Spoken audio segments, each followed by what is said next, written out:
इस वक्त हम लोग छपरा में जाकिर कुरैशी जिनकी मॉब लिंचिंग हुई है उनके वालिद नन्ना कुरैशी साहब के घर पर हैं और उससे मुलाकात करने के लिए आए हैं। और ये सुनकर बड़ा अफसोस भी हुआ और सदमा भी हुआ है कि पूरे बिहार में इस वक्त माइनॉरिटी के लोगों को कहीं न कहीं निशाना बनाया जा रहा है।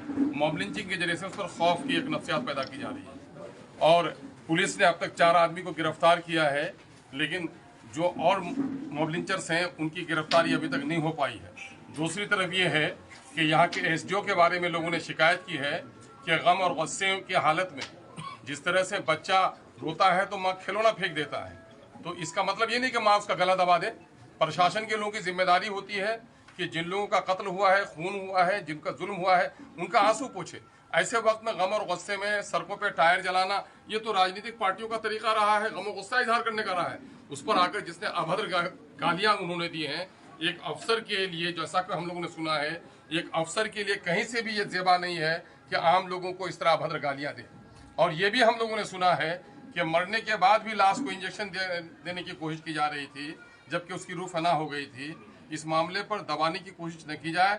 हम लोग इंसाफ का मुतालबा करते हैं और इस वक्त नीतीश कुमार की जो सरकार है, आप ये कहते हैं कि किसी को फंसाते नहीं है, किसी को बचाते नहीं है, जीरो हम करप्शन को और कम्युनिज्म को बढ़ने नहीं देंगे, तो ये जो क्राइम बढ़ता चला जा रहा है, आप क्यों इतने कमज़ोर हो गए हैं?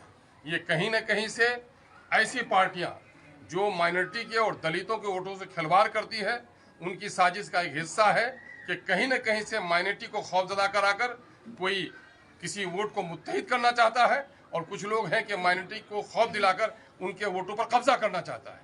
ये गहरी साजिश बिहार में चल रही है। इस साजिश का भी पर्दाफाश होना चाहिए और ऐसे लोगों के पीछे किन लोगों का हाथ है, उन तमाम तो लोगों की गिरफ्तारी होनी चाहिए। हम लोग इसका मुतालबा करते हैं।